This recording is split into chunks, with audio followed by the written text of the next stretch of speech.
चाहिए, जो मांगोगे सो दूंगा। तो उस व्यक्ति को लगा कि जब मेरी एक आंख इतनी कीमती है तो हम ये क्या करने जा रहे थे।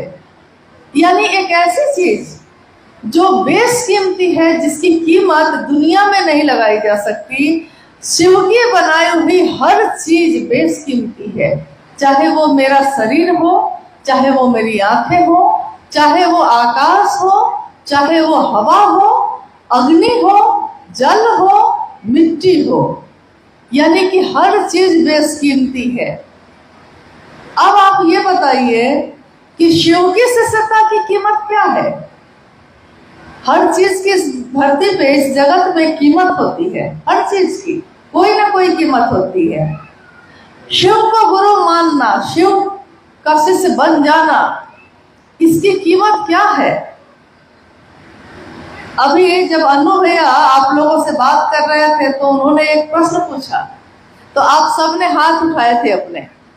प्रश्न ये था कि शिष्यानुभूति एक छोटी सी किताब है जो सन 1990 के दशक में साहब हरिनानंद जी ने लिखी थी और उसको छपवाया गया था।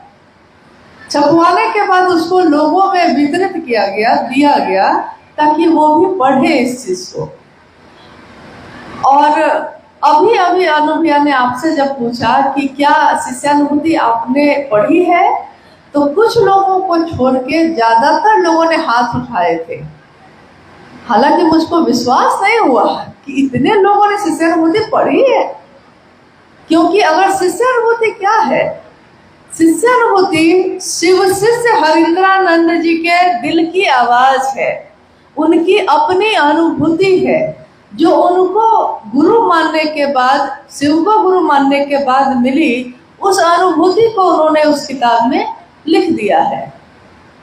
लेकिन तब भी ये याद रखना चाहिए हम लोगों को कि जिसके लिए हमारी जो भावना होती है, जो भाव होता है, उसको अगर आप शब्दों में बोलना चाहिए या लिखना चाहिए, तो न तो आप पूरा बोल पाइएगा, न तो आप पूरी तरह लिख पाइएगा।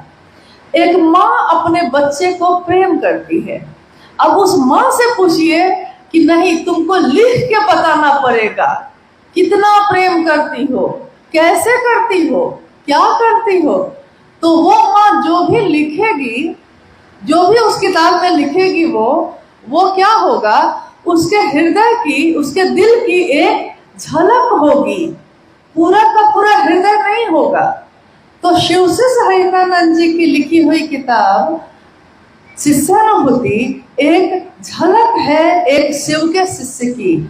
लेकिन उस झलक में आग है, उस झलक में तपिश है, दाह है उसमें। जैसे आपने देखा होगा हमारे गांव में, अभी तो गर्मी आ गई, लेकिन थोड़ा ठंड का मौसम होता है तो हम लोग कभी लकड़ी जलाते हैं आग तापने के लिए, पुआल भी जलाते हैं, फूस भी जलाते हैं।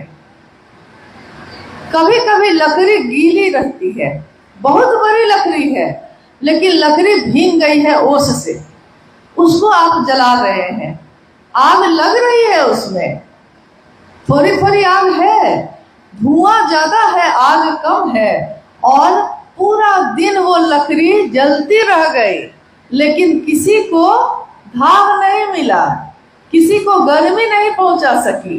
जलती तो रही, लकड़ी भी थी बड़ी सी, लेकिन वहीं पे फूस होता है, फूस जिसका घर बना लेते हैं हम लोग, झोपड़ी बनाते हैं, फूस को थोड़ा सा रखिए और उसमें माचिस लगाइए, माचिस की तीली से जलाइए उसको, क्षण में जलता है, क्षण में आग लग जाती है। मतलब वो लगता है ऐसे कि जैसे वो जलने के लिए ही तैयार होके बैठा है। किसी ने आग लगाई और वो जला तो धू धू जलने लगता है। वो धीरे धीरे नहीं जलता है, उसका जीवन छोटा है, लेकिन जलता है तो धू धू जलता है। लोगों को उतने ही क्षण भर के जीवन में आग की तपिश भी दे देता है, रोशनी भी दे देता है। और गीली लकड़ी भी जलती है, पूरे दिन जलती रही, न रोशनी दे सकी। न तो तपिश दे सके। एक शिव के शिष्य का जीवन भी ऐसा ही होता है। शिव शिष्य बनकर जीना, शिव को गुरु बनाकर जीना। कहते हैं कि गुरु जीवन जीने की कला सिखाते हैं। गुरु जीवन जीने की कला मतलब क्या? जीवन तो एक जानवर भी जीता है, जीवन तो एक सामान्य मनुष्य जो जन्म लेता है जीता है, लेकिन सुबह से शाम होती है और जिंदगी यूं ही तमाम होती है। सुबह से शाम हो जाती है, रात दिन खटते खटते, घर का काम करते, खाना बनाते, खेत में जाते ही जीवन खत्म हो जाता है। लेकिन हम कभी भी नहीं समझ पाते कि मेरे जन्म लेने का कारण क्या है, मैं कौन हूँ, कहाँ से आया हूँ, क्यों आया हूँ। जब लाखों लोग इस धरती पे थे ही तो मैंने भी क्यों जन्म ले लिया? लाखों लोग तो थे ही, और भी आ जाएंगे तो क्या हो जाएगा। लेकिन गुरु शिव जब होते हैं तो वो पूरे जीवन को जीने की कला सिखा देते हैं। अब उसी जीवन में दुख है, सुख है, कष्ट है, परेशानी है, लेकिन उस जीवन में हमारे होठों पे मुस्कान है।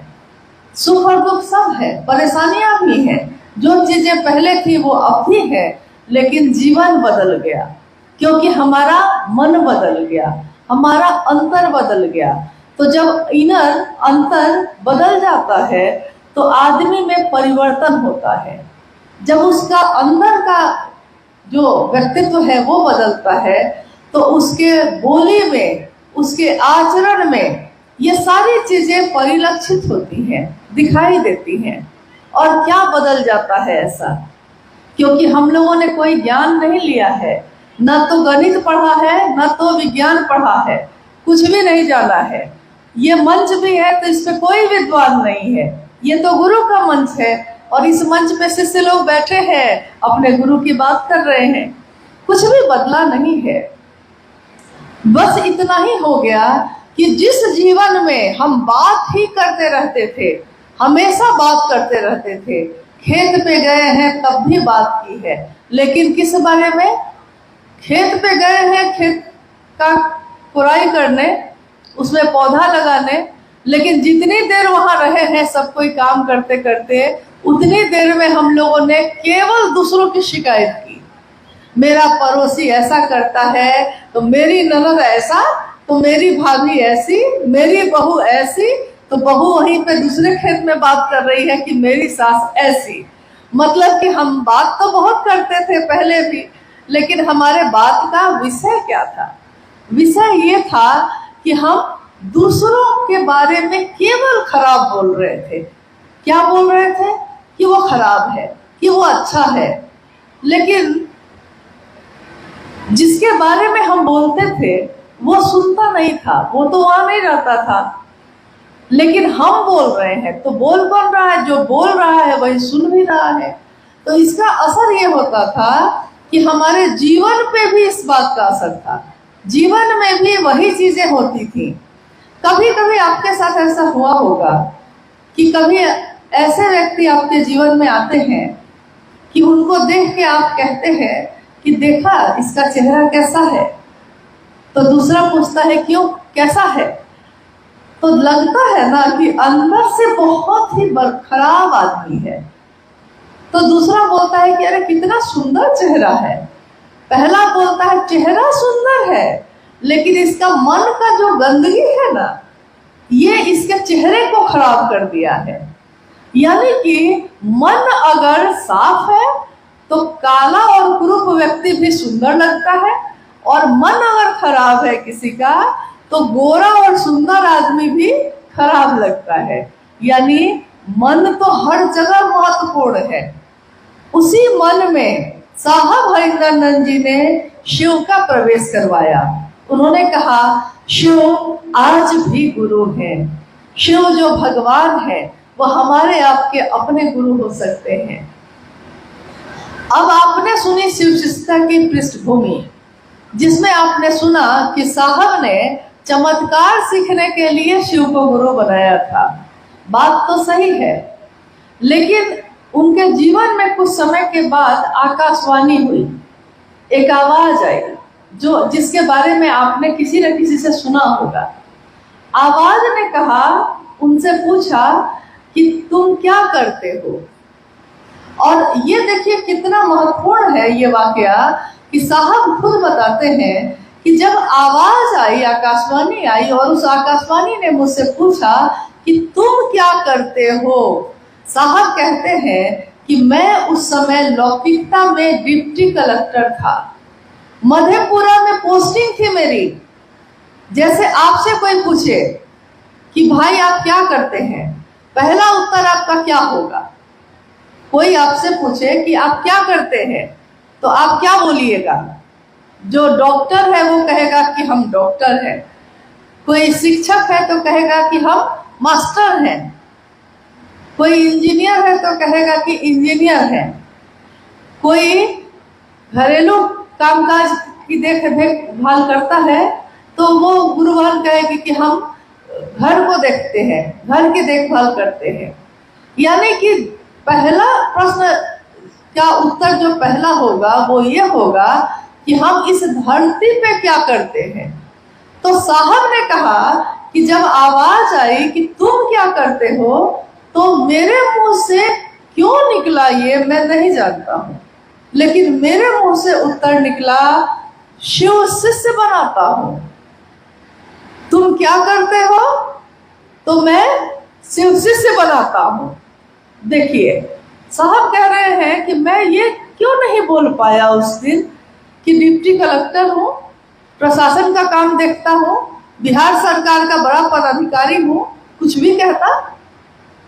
लेकिन इस जगत का जो भी मेरे साथ जुड़ा हुआ है, जो भी परिचय है मेरा इस दुनिया में, इस जगत में, जब आकाशवाणी हुई, जब वो आवाज आई, तो मैं भूल गया कि मैं इस दुनिया में क्या हूँ, और मेरे मुंह से निकला कि शिव से बनाता हूँ। आवाज ने जो थोड़ी देर बातचीत हुई उसके बाद कहा कि जो तुम करते हो वही दूसरे को करने को कहो। अब साहब कहते हैं कि मैं क्या करता हूँ, तो इसका उत्तर तो उन्होंने खुद ही दे दिया था कि मैं शिव से बनाता हूँ, मैं शिव का शिष्य हूँ और मैं शिव शिष्य बनाता हूँ, यानी दूसरों को कहता हूँ कि आप भी शिव को अपना गुरु बनाइए। कभी भी अगर साहब के साथ हम लोग बैठे होते और साहब से एक बार हम लोगों ने पूछा कि आखिर आपके मुंह से यही बात क्यों निकली, साहब ने कहा वही तो मैं भी ढूंढ रहा हूं आज तक कि मेरे मुंह से ये बात क्यों निकली। तो उन्होंने कहा कि एक जहाज की घटना है, उसको सुनो। एक पानी के जहाज पे बहुत सारे यात्री बैठे थे और जहाज जो था पानी में जा रहा था। पानी का जहाज पानी में चल रहा है, अब बहुत गहरा है, समंदर है, सागर में चल रहा है, समंदर में पानी का जहाज चल रहा है। अचानक एक बच्चा रेलिंग पे लटक के नीचे देख रहा था, अचानक एक बच्चा पानी में गिर गया, फिसल गया, गिर गया। अब जहाज के सारे लोग इकट्ठे हो गए और चिल्लाने लगे बचाओ बचाओ बचाओ, लेकिन कूदने के लिए कोई तैयार नहीं था। तभी लोगों ने देखा कि एक सरदार जी सीधे पानी में कूद गए हैं और बच्चे को बचा रहे हैं।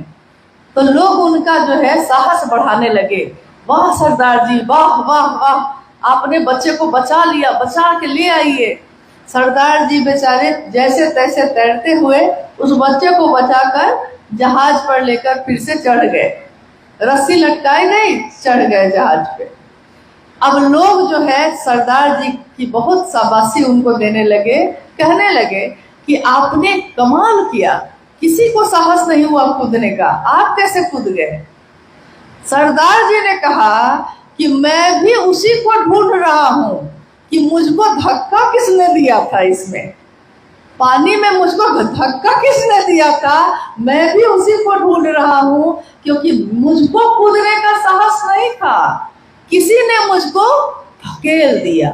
जब धकेल ही दिया, गिर ही गया पानी में, तो सोचा कि अपनी जान भी बचा लूं और दूसरे की भी बचा लेता हूँ।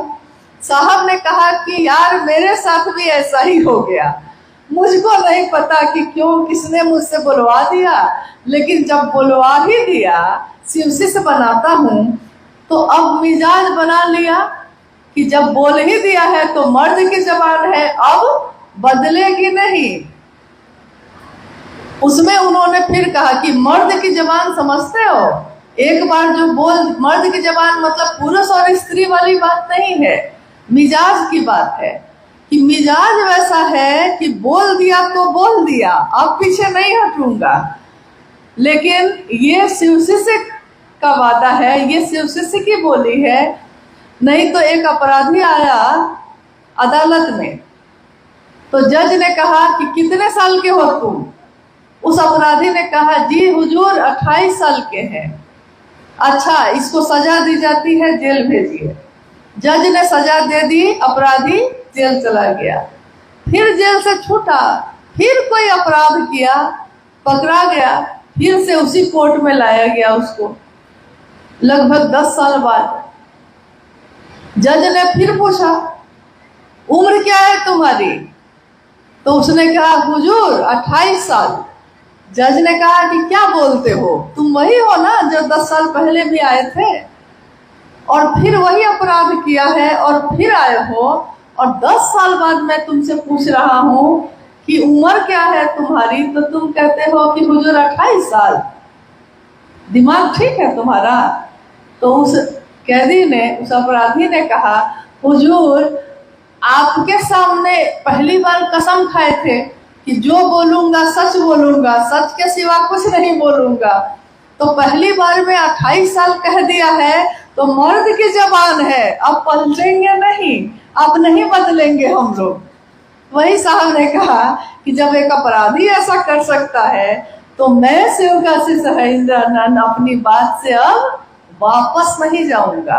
मैंने कह दिया, स्वीकार किया मेरे गुरु के सामने, मेरे महादेव के सामने, कि मैं शिवशिष्य हूँ, शिवशिष्य बनाता हूँ, तो मैं अब पूरे जीवन यही काम करूं। और उन्होंने सन 1974 में शिव को गुरु मानने के बाद लोगों के जीवन में महादेव की शिष्यता का दान देना शुरू किया। आज 2024, इतने वर्ष बीत गए, लेकिन कितनी तेजी से महादेव की शिष्यता बढ़ती ही चली जा रही है। अब ये है संगोष्ठी। संगोष्ठी का अर्थ आप जानते होंगे, एक छोटी बैठक नुमा, एक कार्यशाला, एक बैठक कह सकते हैं आप इसको, जिसमें हम सब इस बात पे विचार करते हैं कि जो काम हम लोग कर रहे हैं, इस काम को करने के पीछे हमारा मकसद क्या है, उद्देश्य क्या है, और इस काम को हम कैसे करें, इस काम को करने के बाद इसका रिजल्ट, इसका परिणाम क्या होगा। क्योंकि हम अपने जीवन में जो भी काम करते हैं उसके पीछे कोई उद्देश्य होता है, और उद्देश्य की पूर्ति के लिए हम ज्ञान लेते हैं, ज्ञान को पूरा करने के लिए फिर हम काम करते हैं। तो जब ये तीनों काम हम कर लेते हैं तो उसका एक रिजल्ट आता है।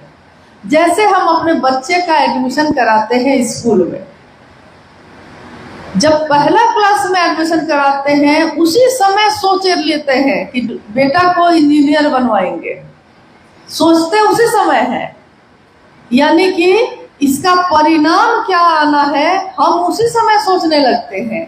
लेकिन शुरुआत हम करते हैं पहला क्लास से, फिर बारी बारी से क्लास बदले जाते हैं, ज्ञान बढ़ता चला जाता है, परिमार्जन होता चला जाता है, कक्षाएं और ऊपर होती चली जाती हैं, स्कूल पास कर गया, कॉलेज पास कर गया, कंपटीशन में बैठा, और एक दिन वो इंजीनियर बन जाता है। तो आपने कोई चीज विचार में अपने मन में सोचा था किसी दिन, उस दिन ये काम हुआ नहीं था, सोचा था मन में, सोचा है कि एक घर बनवाएंगे, लेकिन उस घर को बनाने के लिए सोचने से काम नहीं चलेगा, ये भी आपको पता है। तो आप इसके लिए ईंटा, बालू, गिट्टी सबको एक जगह गिरवाते हैं और खुद ज्ञान लेते हैं कि घर कैसे बनेगा, या फिर किसी ऐसे व्यक्ति को लाते हैं जिसको ये ज्ञान हो। तो ज्ञान लेते हैं कि घर कैसे बनेगा। ज्ञान भी लेकर अगर बैठे रह गए, सामान भी गिर गया, ज्ञान भी ले लिए, लेकिन अगर काम नहीं करेंगे उस पर तो क्या होगा? जब बनेगा घर? कभी भी बनेगा? नहीं बनेगा। यानी इसके लिए हम करते हैं कर्म, काम करते हैं, और तब हमारे द्वारा किए हुए परिश्रम से, काम से एक दिन वो घर जो मेरी सोच में था, जो मेरी कल्पना में था, एक दिन मूर्त रूप होकर सामने आ जाता है, सामने दिखने लगता है। ठीक वैसे ही उस दिन साहब हरिंद्रानंद जी ने अपने मन में एक संकल्प लिया, एक विचार, एक भाव, एक सपना उनकी आंखों में पला। एक ऐसा सपना कि एक दिन ऐसा आएगा जब घर का बच्चा बच्चा शिव को अपना गुरु बनाएगा। ये एक सपना है जो उनकी आंखों में उस दिन पला था। लेकिन आने वाले समय में उन्होंने इस ज्ञान को दूसरों में भी बांटा। उन दूसरों ने तीसरों में बांटा, उन तीसरों ने चौथे में बांटा। मतलब लोग बांटते ही चले गए, और एक दिन परिणाम ये है कि कोई गांव, कोई शहर का मोहल्ला वैसा नहीं है जहां शिव चर्चा की आवाज कानों तक नहीं आती हो। जैसे कोई काम जब बहुत विस्तार पाएगा, जब बहुत ज्यादा बढ़ जाएगा, तब उस काम में कुछ गंदगियां भी शामिल होने लगती हैं। ये दुनिया की रीत है, ये दुनिया का दस्तूर है कि शुरुआत तो बहुत पवित्र और शुद्ध मन से होता है, मोहब्बत से होता है, लेकिन जैसे ही जब थोड़ा बढ़ता है तो थोड़ा थोड़ा इसमें कुछ न कुछ दिमाग लगना शुरू हो जाता है। मामला दिल का है और लगने लगता है दिमाग। अब आप बताइए, आप में से कितने लोग ऐसे हैं जिन्होंने कभी भी माँ नीलमानंद जी से शरीर में मुलाकात की है? कभी भी माँ नीलमानंद जी से? अच्छा, आप हैं, और उधर राधा बनकर जी हैं। हाँ, यानी कि इस पूरे हॉल में दो व्यक्ति जिन्होंने हाथ उठाया कि माँ नीलमानंद जब शरीर में थी तो उन्होंने इनसे भेंट की है। हम लोगों को छोड़ के आप लोग की तरफ से जो है उसमें दो व्यक्ति हैं। अब आप बताइए कि इन दो व्यक्तियों पे कितनी बड़ी जिम्मेदारी है इस बात की कि अब उसके ऊपर है कि वो माँ नीलमानंद जी के बारे में दूसरों को जो बताएंगे वो क्या बताएंगे। अब इनके ऊपर है कि लोग अगर माँ नीलमानंद जी को जानेंगे तो किनके द्वारा जानेंगे?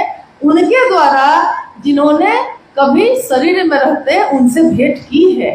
तो ये आपको बताएंगे कि वो देखने में ऐसी थी, वो ऐसा बोलती थी, वो ऐसा करती थी, वो सिर्फ शिष्यों के लिए इस तरह से काम करती थी। नहीं, तभी हम जानेंगे ना, तभी आप जानिएगा ना, क्योंकि आपने तो अभी उनको देखा नहीं शरीर में।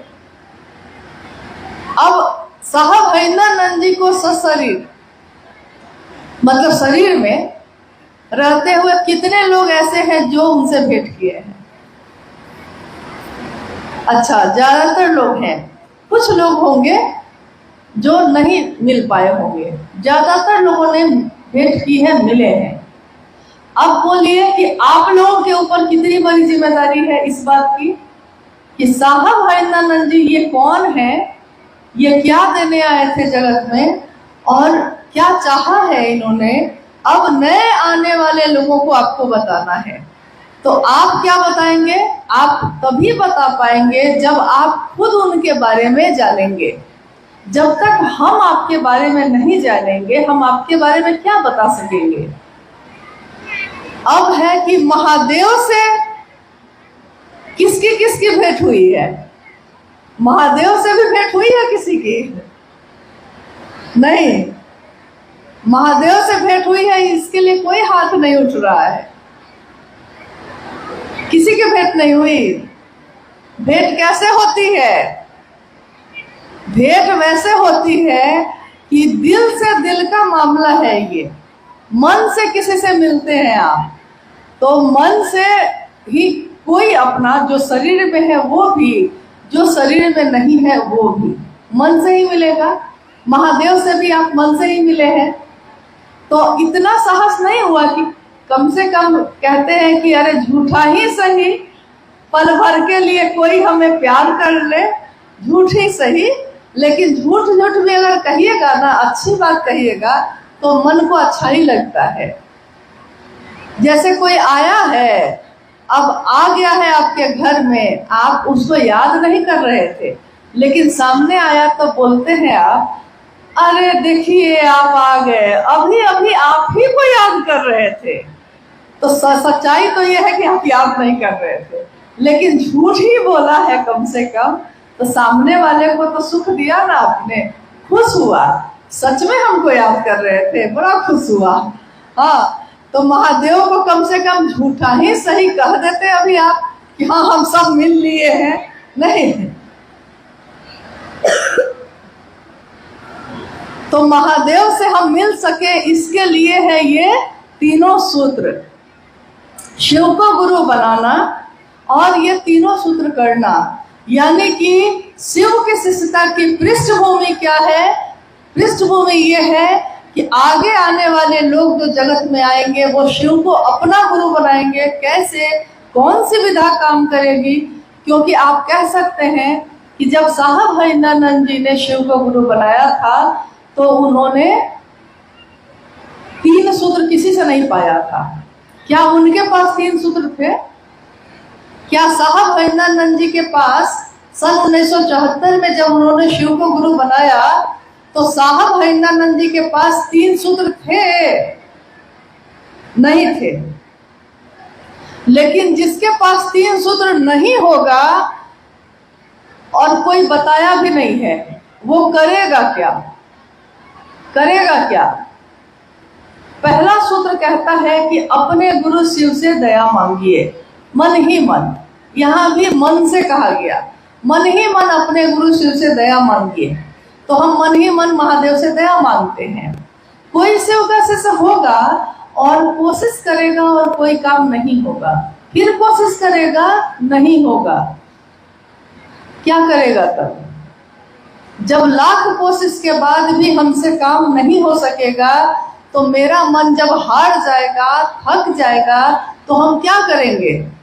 हम दया ही तो मांगेंगे, क्योंकि जब हमसे कुछ हो ही नहीं रहा है तो एक ही उपाय बचा ना कि हे महादेव आप हम पे दया करिए, अपने शिष्य पे दया करिए।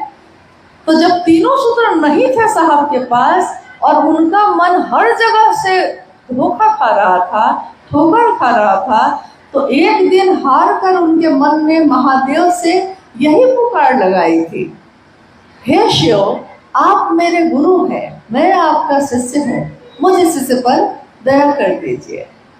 दूसरे सूत्र में हम शिव की चर्चा करते हैं। अब अभी अभी आपने सुना कि शिव की चर्चा, पूर्व में शिव की चर्चा का प्रचलन नहीं था, लेकिन शिव की कथा का प्रचलन था। जैसे राम कथा, कृष्ण कथा या शिव पुराण की कथा, ये सब तो प्रचलन हजारों साल से है। हर जगह गांव देहात में भी हम लोग के यहाँ होता था, नहीं होता था? शिव कथा का कहा लेते हैं, पूजा रख लेते हैं। लेकिन शिव चर्चा ये शब्द जो है ये कब आया? जब शिव शिष्यता की व्याप्ति होने लगी, शिष्यता बढ़ने लगी, शिव की चर्चा का विस्तार होने लगा, तो साहब ने ये बात कही कि ये क्या है, ये जो बातचीत है आपस की, इसको क्या कहते हैं? इसको कहते हैं शिव चर्चा। अब साहब कहते हैं कि मेरे गुरु शिव ने इतना ही कहा था कि तुम जो करते हो दूसरे को करने को कहना। अब उन्होंने ये नहीं कहा था कि शिव की चर्चा करने में फोटो भी लगाना, प्रसाद भी चढ़ाना, नाच गाना भी करने लगना, नहीं, बाजा भी लगाइए लेना। ये सारी बात तो मेरे गुरु महादेव ने नहीं कही थी मुझको। उन्होंने तो कहा था कि हर व्यक्ति से बात करे, क्योंकि बात करने से ही सबसे ज्यादा सामने वाला आपकी बात को ग्रहण कर सकेगा, सुन सकेगा। बाजा लगाना गलत नहीं है, आपको जरूरत है बाजा लगाइए। तस्वीर या प्रसाद रखना गलत नहीं है, ये तो प्रचलन हजारों साल से आया है। लेकिन शिव चर्चाओं में जब आप जाते हैं 2 या 3 घंटे के लिए और उसमें अगर हम ये सारे कर्मकांड करने लगेंगे तो 2 घंटे का समय है, अब उसी 2 घंटा में बारी बारी से सबको चर्चा भी करनी है और मेरे महादेव का कैसे काम बढ़े इस पे भी बात करनी है। तो उसी 2 से 3 घंटे में ये सारे काम करने हैं। अगर आपके पास है ये चीजें आप तो कर लीजिएगा, लेकिन साहब हरिनानंद जी के पास तो बहुत सारी चीजें थी। डिप्टी कलेक्टर ही थे, उनकी पत्नी राजमणि नीलम आनंद राज परिवार की बेटी भी थी। अभी आपने सुना कि मां नीलम आनंद जी का ननिहाल था मसनौडी, इसी कोडरमा जिले में, और काफी समृद्ध परिवार रहा है। तो किसी चीज की कमी थी क्या उनको? वो अगर शिव चर्चा कराते तो क्या क्या रखते वहां? अगर साहब और दीदी माँ शिव चर्चा का आयोजन करें तो उनको क्या क्या रखना चाहिए? उनके पास तो थी ना भाई, सब कुछ, सारी व्यवस्था थी ना, लेकिन उन्होंने कभी भी ऐसा नहीं किया। उन्होंने ऐसा किया जो गरीब से गरीब आदमी भी जिस काम को कर सकता हो। यानी राज परिवार की बेटी, डिप्टी कलेक्टर की पत्नी अखबार बिछाकर जमीन पर बैठी। क्यों? उनके लिए तो सोफा था, वो क्यों बैठी थी अखबार पे उस दिन? इसलिए बैठी क्योंकि अगर वो नीचे बैठेंगी तब नीचे घास पे बैठने वाले लोग, झोपड़ी में रहने वाले लोग तब उनकी बात सुनेंगे। इसके लिए आपको उनके स्तर पे बैठना होगा, आपको उनके स्तर पे जाके बात करनी होगी, तभी वो आपकी बात को सुनेंगे, तभी वो आपको अपना समझेंगे। और अगर आप कहेंगे कि नहीं ये सारी चीजें भी रखनी है, प्रसाद भी रखना है, फोटो भी रखना है, 500 का बाजा भी लगाना ही पड़ेगा तुमको, अगर बाध्यता होगी तो याद रखिएगा बहुत सारे लोग तो शिव चर्चा करेंगे, लेकिन बहुत सारे लोग इससे वंचित हो जाएंगे। और हमको आपको कोई ऐसा काम नहीं करना चाहिए जिससे कोई टूट जाए या कोई छूट जाए, क्योंकि साहब ने हमेशा कहा है कि कोई टूटे नहीं, कोई छूटे नहीं। न कोई टूटना चाहिए मेरी बात से, न कोई छूटना चाहिए। वो भले हमको छोड़ दे, लेकिन मैंने शिव को गुरु बनाया है तो मेरा यह कर्तव्य है कि मेरे तरफ से ये काम नहीं होना चाहिए। अब मैंने कहा कि ये संगोष्ठी है, तो आइए हम लोग कुछ जिज्ञासाओं पे बात करते हैं। एक सामान्य जिज्ञासा है बहुत गुरुवानों के तरफ से, इस पर भी रखा दीदी बात भी की है। जिज्ञासा है कि दूसरे प्रकार के सत्संग में वहाँ के लोग नाचते और झूमते थे, क्या दीदी शिव चर्चा में हम लोग भजन के क्रम में नाच और झूम सकते हैं कि नहीं? दीदी का इस पर वो भी है, लेकिन हम दीदी से पुनः निवेदन करेंगे। अच्छा। कि प्रश्न है यदि आप लोगों का कि दूसरे प्रकार के सत्संग में वहाँ के लोग नाचते और झूमते हैं, क्या शिव चर्चा में हम लोग नाच और झूम सकते हैं कि नहीं? दीदी से हम लोग आप इस संगोष्ठी में बैठे हैं, शिव चर्चा ही हो रही है यहाँ पे, लेकिन गीत भी हुए हैं, संगीत भी बज रहे हैं, लेकिन क्या हम में से कोई उठ के झूम रहा है? कोई नृत्य कर रहा है क्या? लेकिन नृत्य कर रहा है मेरा मन, मेरा शरीर नहीं, क्योंकि मन तो आपका सही में तरंग में तो आएगा ही, मन को ही तो कोई चीज प्रभावित करती है, तरंग में आएगा, कोई गलत नहीं है। लेकिन नृत्य करने के लिए भी कोई जगह होनी चाहिए। अब मेरे बेटे का ब्याह जिस दिन होगा तो खूब नृत्य करेंगे हम, क्योंकि भाई वो तो घर का मामला होगा। लेकिन हाँ, मेरे ही विवाह में साहब और दीदी की तस्वीर है, लेकिन शिव चर्चाओं में नहीं। शिव चर्चाओं की अपनी एक गरिमा है, एक मर्यादा है, क्योंकि अभी अभी मैंने कहा कि 2 गुरु भाई, एक गुरु भाई ने हाथ उठाया कि मां नीलम आनंद जी से वो शरीर में मिले हैं। अब ये 2 आदमी पे कितनी बड़ी जिम्मेदारी है ये बताने की कि ये नीलम आनंद जी थी कौन, क्योंकि जो ये बताएंगे उसी से ना आप जानिएगा कि नीलम आनंद जी कौन थी। ठीक वैसे ही समाज में, समष्टि में उतरा हुआ व्यक्ति अगर दिल में अगर अपने हृदय में शिव की शिष्यता को धारण करके नहीं उतरेगा तो समाज में जो भी संदेश आप दीजिएगा समाज को वही समझ में आएगा। क्या शिव चर्चा नाच और गान है तो आप ही उत्तर दीजिए कि है। क्या शिव की चर्चा करना नाचना और गाना है, ऑर्केस्ट्रा है, ये तमाशा है? ये नहीं, क्योंकि साहब की चर्चाओं में भी आपने सुना होगा कि चढ़ के सूली पे मंसूर बोला।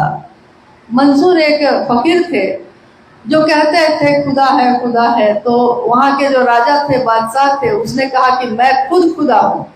मंसूर ने कहा कि नहीं, तुम नहीं हो। तो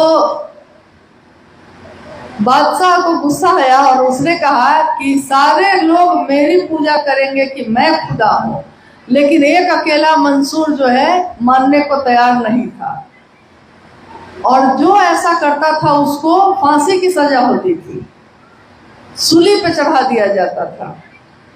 तो उस दिन क्या हुआ कि बादशाह ने उसको सजा दी, सूली पे चढ़ा दिया गया, यानी फांसी के फंदे पे सरेआम सबके बीच फांसी के फंदे पे चढ़ा दिया गया उनको। और चढ़ते चढ़ते मंसूर ने कहा कि इश्क है ये, चढ़ के सूली पे मंसूर बोला कि इश्क है ये, तमाशा नहीं है। शिव की चर्चा मोहब्बत है, महादेव से प्रेम है, इश्क है, तमाशा नहीं है। तो मेरे आपके हाथ में है कि हम शिव की चर्चा का क्या रूप समाज में रखना चाहते हैं। आप जानते हैं अभी का समय डिजिटल युग है, यानी कि आपके छोटे से छोटी चीजों को कोई कैमरा में कैद कर लेता है, कोई वीडियो बना लेता है, कोई फोटो खींच लेता है और यूट्यूब पे डाल देता है, फेसबुक पे डाल देता है। आपके द्वारा की हुई कोई शिव की चर्चा ऐसी होती है जिसको सुन के कोई अनजान व्यक्ति उस पे फेसबुक पे सुना है, लेकिन सुन के उसके मन में भी एक इच्छा पैदा होती है कि हम भी शिव को गुरु बनाते हैं। लेकिन वहीं पे कहीं पे अगर नाच गाना हो रहा है और उसका वीडियो भी बना के किसी ने डाल दिया है, तो अभी कुछ दिनों पूर्व एक पत्रकार ने फोन पे वार्ता के क्रम में मुझसे पूछा कि आपका नंबर बहुत मुश्किल से मिला मुझको, क्योंकि मैं इस पे सर्च कर रहा हूँ कि पिछले 10-20 वर्षों के बीच में ये शिव की चर्चा बहुत ज्यादा बढ़ती चली जा रही है। तो मैं इस पे रिसर्च कर रहा हूँ कि आखिर इस शिव चर्चा के पीछे है क्या, ये क्या है ये शिव चर्चा। तो मैंने गूगल पे और यूट्यूब पे खोजना शुरू किया, तो उसने जो खोजा तो उसमें शिव चर्चा क्या है, तो शिव चर्चा में उस तरह का वीडियो सामने आ गया जिसमें कहीं पे किसी के घर में घरेलू साप्ताहिक चर्चा में कोई उस पे डांस कर रहे हैं, कुछ लोग, कुछ गुरुबाने उस पर नृत्य कर रही हैं। तो उसने सोचा कि शिव चर्चा मतलब एक ऐसी चीज जो घर में लोग इकट्ठे होते हैं, गाना बजाना करते हैं और नाच गान करते हैं। अब आप सोचिए कि कहाँ से उससे हरिंद्रानंद जी की ये कल्पना कि जीव शिव हो सकता है, और कहाँ एक पत्रकार की नजर में जब वो सर्च कर रहा है तो उसको वीडियो सामने आ रहा है कि शिव चर्चा नाच गाना है। साहब ने कहा कि मैं चाहता हूं कि आप ऐसा काम करिए कि अगर कहीं से आप गुजरिए तो आपको देखकर लोग कहें कि शिव के शिष्य जा रहे हैं।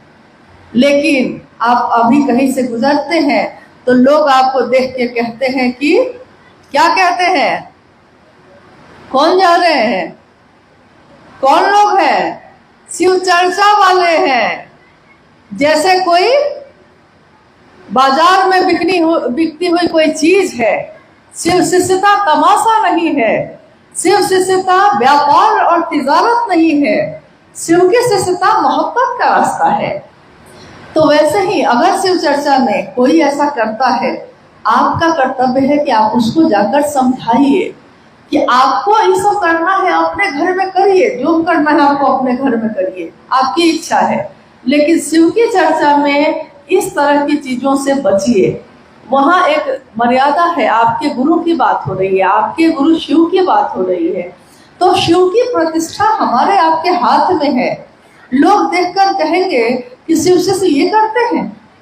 तो बहुत सारे लोग तो अपने घर की बेटी को, अपने घर की अपनी पत्नी को, अपनी माँ को, अपने भाई को शिव चर्चाओं में नहीं भेजना चाहेंगे। कोई भेजना चाहेगा ऐसे जगह पे? नहीं भेजना चाहेगा। इसलिए मेरा अनुरोध है कि अगर कहीं पे ऐसा होता है, क्योंकि हर जगह तो ये नहीं होता होगा, तो कहीं पे अगर ऐसा हो रहा है तो आप जाकर समझाएंगे, हाथ जोड़ के समझाइए, नीचे झुक के समझाइए, तो वो जरूर समझेंगे। अब इक्का दुक्का कोई नहीं समझेगा तो उसको अपने गुरु की दया के आश्रय पे छोड़ दीजिएगा। लेकिन इतना तो करिए कम से कम कि जिसको समझा सकते हैं उसको समझाने की कोशिश करिए।